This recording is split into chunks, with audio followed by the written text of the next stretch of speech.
Benarkah tangan keluar dari makam Nabi Muhammad SAW?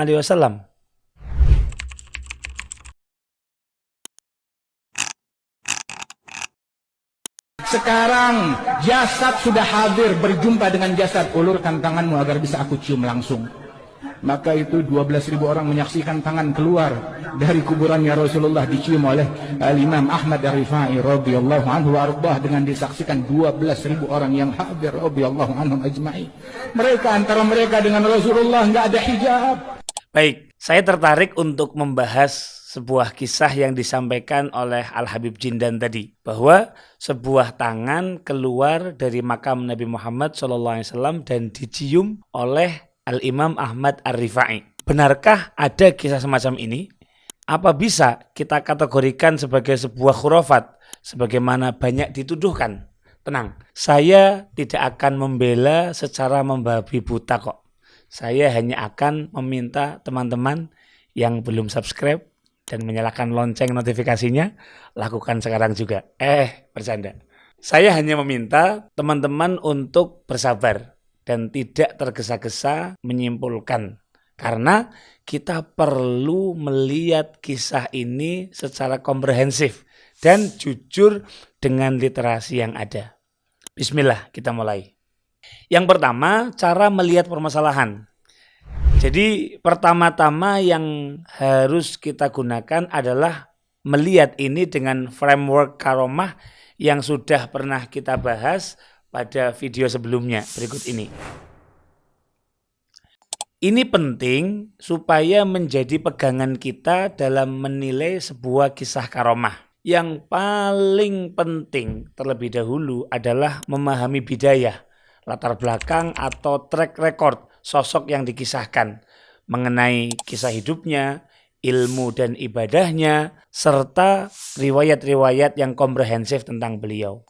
Nah, setelah mengetahui sosok yang diceritakan, maka kita lakukan 3 tahapan framework dalam meneliti sebuah referensi karomah, yaitu mengenai verifikasi sumber, kemudian validasi sumber yang dicantumkan, kemudian identifikasi audiens. Lalu bagaimana bidayah sosok dari Al-Imam As-Sayyid Ar-Rifai ini? Bidayah Imam Ar-Rifai. Kalau seandainya teman-teman mau membuka literasi pada kitab ulama-ulama yang ada, kita bisa dengan mudah mendapatkan profiling Al-Imam Ar-Rifai. Misal, dalam kitab Syiar A'lamin Nubala, karya murid Al-Imam Ibn Taimiyah yang bernama Syekh Samsuddin Muhammad bin Ahmad, yang kita kenal dengan Al-Imam Adz-Dzahabi. Pada kitab tersebut, juz 21 halaman 77, Al-Imam Adz-Dzahabi menjelaskan tentang profil Al-Imam Ar-Rifai berikut ini. Beliau menjuluki Al-Imam Ar-Rifai dengan sebutan Al-Qudwah, panutan, Al-Abid, sosok yang ahli ibadah, kemudian guru dari Al-Arifin, orang-orang yang mengenal Allah Subhanahu wa Ta'ala. Kunyah beliau Abul Abbas Ahmad bin Abil Hasan Ali bin Ahmad bin Yahya bin Hazim bin Ali bin Rifa'ah Ar-Rifai, yang berasal dari daerah Maghrib atau Maroko, kemudian Al-Bataihi. Beliau lahir pada kisaran awal tahun 500 Hijriah dan tinggal di kota Maghrib, di daerah Al-Bataih dan tepatnya di desa Ummu Abidah. Beliau adalah sosok yang sangat memiliki kedekatan dengan Allah Subhanahu wa Ta'ala dan memiliki kasih sayang yang amat besar kepada para hamba-hambanya. Al-Imam Adz-Dzahabi mensifati beliau dengan sosok yang banyak beristighfar, tinggi derajatnya, lembut hatinya, dan berlimpah ruah keikhlasannya. Teman-teman bisa membaca secara lengkap kisah, keilmuan, dan keteladanan beliau yang dikutip oleh Al-Imam Adz-Dzahabi pada kitab Syiar A'lamin Nubala, juz 21 halaman 77 sampai dengan 80. Setelah kita tahu sosok yang diceritakan oleh Al-Habib Jindan tadi, mari kita lanjutkan pada proses berikut ini, yaitu menggunakan framework karomah. Yang pertama, mari kita verifikasi sumber. Kita bisa mendapatkan sumber kisah ini dalam beberapa kitab. Di antaranya apa yang disampaikan dalam kitab Asyaraful Muhattam fima mannallahu bihi ala waliyihi As-Sayyid Ahmad Ar-Rifai min takbili yadin Nabi sallallahu alaihi wasallam. Kalau diartikan, kitab ini bermakna kemuliaan yang terpatri tentang apa yang Allah berikan kepada kekasihnya, yaitu As-Sayyid Ahmad Ar-Rifai, karena mencium tangan Nabi Muhammad SAW. Kitab ini karya Syekh Al-Hafidh Jalaluddin As-Suyuti yang terkenal itu. Teman-teman bisa melihat pada halaman 6 dari kitab tersebut, Al-Imam As-Suyuti mengatakan, dan sebagaimana diketahui bersama, ini adalah biografi yang penuh berkah yang telah diceritakan di antara kaum muslimin dan mencapai batasan tawatur, yaitu mustahil dianggap sebagai sebuah kebohongan yang terencana. Kenapa? Karena sanadnya tinggi dan riwayatnya juga sahih.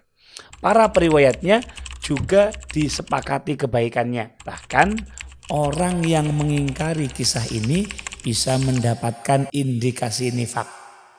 Oke, selain Al-Imam As-Suyuti, kisah ini juga dinukil dalam sebuah kitab berjudul Al-Kanzul Mutalsam, karya Asy-Syaikh As-Sayyid Muhammad Abdul Huda As-Sayyadi Ar-Rifai. Pada halaman 93 dari kitab tersebut, beliau mengatakan bahwa riwayat tentang Nabi menjulurkan tangan kepada Al-Imam Ar-Rifai itu sudah bersifat mutawatir secara lafaz dan makna secara burhan pula. Bahkan disebutkan lebih dari 10 riwayat tentang kisah ini. Sehingga orang yang meragukan hanyalah orang yang terbutakan oleh sifat hasud. Mohon digarisbawahi, ini bukan statement Ajil Ubaidillah, tetapi kata Al-Imam As-Suyuti, ulama yang kitab tafsirnya sangat populer dan mendunia itu, yaitu tafsir Al-Jalalain. Juga dikatakan oleh pengarang kitab Al-Kanzul Mutalsam. Keduanya menyematkan sifat mutawatir atau la yumkinu kidbuhu, tidak mungkin dianggap sebagai sebuah kebohongan pada kisah ini. Kemudian di dalam videonya Habib Jindan mengatakan jumlah saksinya adalah 12.000. Sedangkan kita bisa melihat pada sumber halaman 5 di kitab ini ternyata yang menyaksikan adalah 90.000. Jangan Anda bayangkan 12.000 atau 90.000 orang ini menyaksikan live secara langsung di Masjid Nabawi semuanya. Tetapi kata yanzuruna pada diksi di atas bermakna menyaksikan dalam penggunaan kalimat lainnya. Misal, seluruh dunia menyaksikan kekejaman Israel. Bukan berarti seluruh dunia kemudian datang ke Gaza dan melihat rudal yang secara membabi buta menghantam pejuang-pejuang di Palestina. Tetapi orang-orang di dunia mereka mendengar, membaca, mengikuti berita tentang kekejaman itu. Termasuk pada kisah Al-Imam Ahmad Ar-Rifai ini. Kata yanzuru bermakna bahwa informasi ini tidak hanya disaksikan oleh banyak orang yang di lokasi kejadian, namun juga tersebar secara masif di kota Madinah. Sehingga mereka semua menyaksikan bahwa kejadian ini diriwayatkan pada generasi-generasi berikutnya. Kemudian kita menginjak pada langkah kedua, yaitu validasi sumber. Baik, pada proses validasi sumber yang kita periksa, apakah sumber ini benar-benar kredibel? Saya rasa Al-Imam As-Suyuti lebih dari cukup untuk dikatakan sebagai sumber yang kredibel. Beliau dijuluki banyak ulama sebagai muhaddits, orang yang pakar dalam ilmu hadis. Kemudian mufassir, ulama yang memiliki kepakaran dalam tafsir. Atau mu'arrikh, orang yang memiliki kepakaran dalam ilmu sejarah. Serta kehati-hatiannya diakui oleh banyak ulama. Syekh Ibn Iyas dalam kitab beliau Tarikhul Misr mencatat bahwa karya Al-Imam As-Suyuti itu mencapai 600 karangan yang mencakup berbagai disiplin ilmu, mulai ilmu fiqih, ilmu hadis, usulul fiqh, nahwu, balaghah, tarikh atau sejarah, tasawuf, adab, dan sebagainya. Teman-teman bisa menyaksikan pada list berikut ini. Lalu, apa konsekuensi dari menafikan sebuah kisah yang memiliki status mutawatir? Jika Anda tetap menolak, apalagi menyepelekan, apalagi mengatakan ini sebagai khurafat, maka konsekuensinya adalah Anda telah menuduh sekian banyak ulama yang kredibel tadi berbohong, dan ini akan menjadi pengkhianatan ilmiah besar dalam sejarah Islam.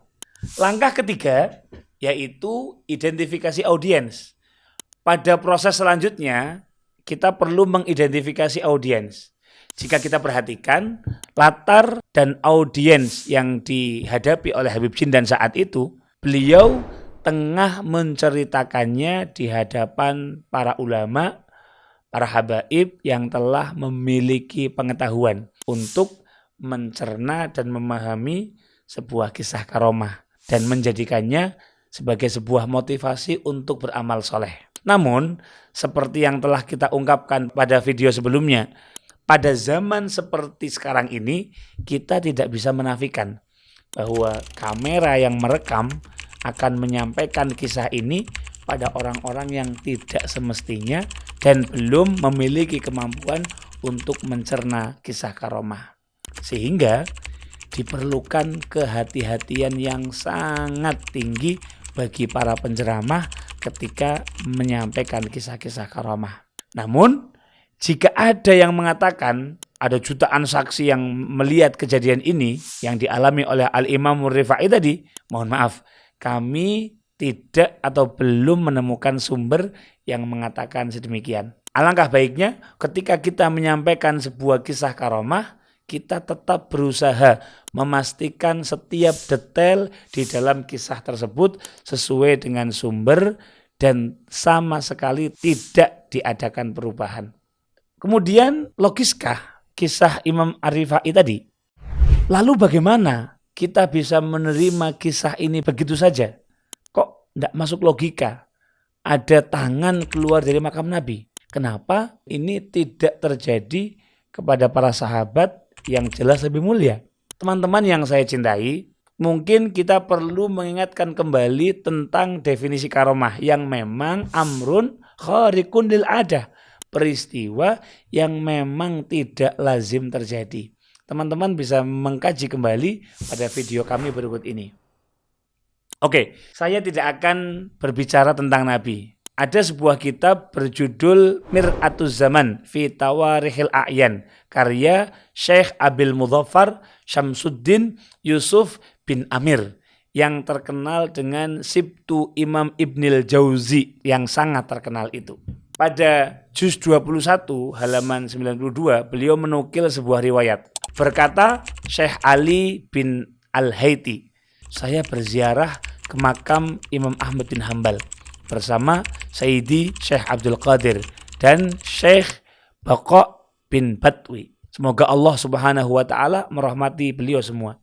Di sana aku menyaksikan Imam Ahmad bin Hanbal keluar dari kubur beliau dan memeluk Syekh Abdul Qadir Al-Jilani ke dada beliau dan memakaikan pakaian kehormatan. Dan beliau berkata, wahai Syekh Abdul Qadir, mazhab saya benar-benar membutuhkan engkau untuk ilmu syariat, ilmu hakikat, dan ilmu hal. Bagaimana? Terasa berat bukan mendengarkan kisah semacam ini? Pun demikian, meski beliau bukan bermadhab Syafi'i dan beliau bukan Ba'alawi, kami mencoba untuk tetap menata hati dan husnudzon dengan riwayat ini. Karena bagaimanapun yang diceritakan dan yang meriwayatkan kisah ini semuanya adalah orang-orang soleh yang tercatat harum karya dan jasanya. Serta seperti kata Al-Imam Ibn Taimiyah, mempercayai kisah karomah adalah pondasi ahli sunnah wal jamaah. Hal ini sejalan dengan apa yang dinyatakan oleh Al-Imam Ibn Taimiyah dalam kitab beliau An-Nubuwat. Beliau mengatakan tidak ada keraguan lagi bahwa Allah Subhanahu wa taala telah mengkhususkan kepada para nabi dengan kekhususan yang hanya ada pada para nabi saja. Berbeda dengan menghidupkan orang mati. Karena hal itu, yakni kemampuan untuk menghidupkan orang mati, juga terjadi kepada banyak para nabi dan para orang-orang saleh. Lantas, menurut Anda, apakah Imam Ibn Taimiyah ini juga menyebarkan khurafat?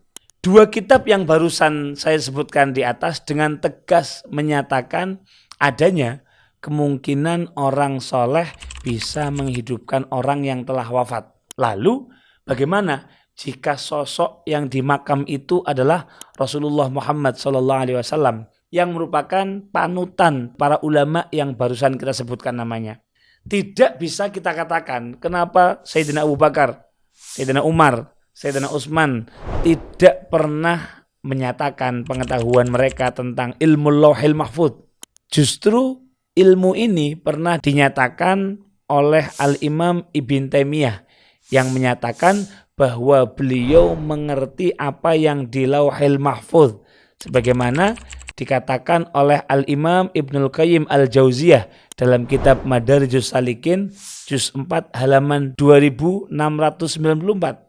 Pertanyaan semacam ini jelas keliru karena para sahabat memiliki karomahnya masing-masing sehingga tidak bisa pertanyaannya dibalik. Kalau memang Ibn Taimiyah mampu melakukan hal itu, yakni mengerti apa yang di Lauhil Mahfuz, kenapa Ibn Taimiyah tidak mendapatkan karomah seperti Sayyidina Abu Bakar yang hidangan makanannya tidak habis-habis, atau karomahnya Sayyidina Umar yang bisa berkomunikasi dari jarak yang sangat jauh, bahkan berbeda kota. Jelas pertanyaan seperti ini adalah bentuk logical fallacy. Karena karomah tidak diartikan perbandingan kemuliaan satu dan yang lainnya. Itu murni anugerah dari Allah yang tidak bisa seenaknya dimunculkan oleh orang yang mendapatkan karomah tersebut. Karena bisa saja orang kafir atau dukun bisa memunculkan hal-hal sejenis karomah. Namun itu disebut sebagai istidraj. Dan sekali lagi saya perlu menegaskan bahwa saya tidak akan membela mati-matian penceramah karomah. Ketika viral ada sebuah kisah rantai emas dari langit dan itu ternyata tidak sesuai dengan sumber, ya kami sampaikan hal ini tidak sesuai dengan sumber. Ketika ada kisah Mi'raj 70 kali dan bertemu Allah Subhanahu wa taala, maka kami luruskan bahwa penyampaian penceramah itu tidak sesuai dengan sumber. Namun kita tetap menyampaikan referensi-referensi yang ada sehingga bisa dijadikan sebagai pembanding dan rujukan. Seperti keberadaan kisah Mi'raj ruhaniyah para ulama terdahulu serta penjelasan para ulama terhadap kisah-kisah tersebut. Sehingga pada akhirnya kita bisa adil, tidak serta-merta percaya dan tidak pula bermudah-mudahan dalam menafikan kisah karomah hanya karena diupload oleh akun-akun anonim salafi. Dan kepada akun anonim salafi yang masih terus aktif mencari followers dengan mengangkat kisah karomah ini, ada baiknya mengenai kisah ini teman-teman verifikasi dulu sumbernya. Pastikan dulu bahwa kisah ini benar atau salah. Kalau Anda tidak lakukan itu, Anda tidak melakukan perbaikan, bisa jadi Anda turut merusak agama ini. Buktinya, sekarang kisah tentang Al-Imamur Rifai ini tersebar luas dan dituduh sebagai khurafat di tengah masyarakat. Bahkan diolok-olok sebagai dongeng. Serta Habib Jindan Anda gambarkan sebagai pendongeng khurafat. Padahal kalau Anda mau sedikit effort mencari referensinya, dengan mudah Anda bisa menemukannya pada kitab-kitab para ulama. Berapa banyak yang tergiur dengan konten Anda dan kemudian ikut-ikutan mengolok-olok saudara muslimnya? Kemudian bagaimana perhitungan di hari kiamat kelak? Apa Anda sudah siap untuk mempertanggungjawabkannya dan memperbaiki kerusakan-kerusakan tersebut? Apakah Anda bisa minta maaf kalau orang-orang yang Anda olok-olok itu ternyata sudah meninggal dunia? Adil dalam bersikap dan cara menghadapi fitnah. Teman-temanku sekalian, kami akui bahwa saya pun harus adil mengenai fenomena penceramah karomah yang beberapa itu merubah-ubah ataupun bahkan menambah-nambahi kisah karomah dari sumber aslinya. Bahkan menceritakan kisah karomah secara serampangan tanpa menganalisa audiensnya terlebih dahulu. Tak pelak, hal ini telah melahirkan beberapa kekacauan di masyarakat. Akhirnya, para tokoh agama Islam sekarang ini banyak dipertanyakan. Hal ini juga akan dipertanggungjawabkan di hari kiamat kelak. Betapa banyak yang menganggap umat Islam terbelakang dan penuh kebohongan hanya karena perilaku yang ngawur seperti ini.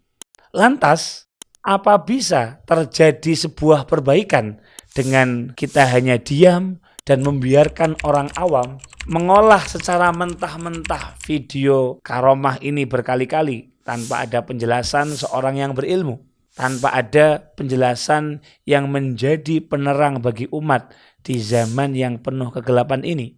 Jujur, jangankan bagi orang-orang awam, bagi para santri saja, fitnah tentang kisah semacam ini sudah sangat membingungkan. Saya teringat ketika hadir di pertemuan para ulama dengan Al-Habib Umar bin Hafidh di Jakarta. Dan apa yang beliau sampaikan ketika menjawab perihal bagaimana menghadapi fitnah-fitnah dan pemikiran-pemikiran yang berbahaya pada masa ini. تحتاجون حاجة قوية إلى التعاون بينكم على الصدق والإخلاص. Yang paling kalian perlukan adalah untuk kerjasama antara kalian, saling bantu, saling support, saling tolong menolong antara kalian dengan ketulusan dan keikhlasan. وتبيين زيغ الفكر المطروح وضرره على الواقع والمجتمع. Juga memberikan penjelasan yang baik atas pemikiran-pemikiran yang dilemparkan ke tengah-tengah umat Islam untuk mengacaukan tersebut di tengah-tengah masyarakat. مستنيرين بما تأخذونه من علمائكم الصادقين المخلصين وما يبينون لكم. Ambil daripada penjelasan-penjelasan tersebut dari ulama-ulama kalian dengan yang memiliki sanad dan memberikan jawaban-jawaban yang tersandarkan dengan sanad mereka. وتقوموا بدوركم في تبيين لأسركم وأولادكم وأصدقائكم.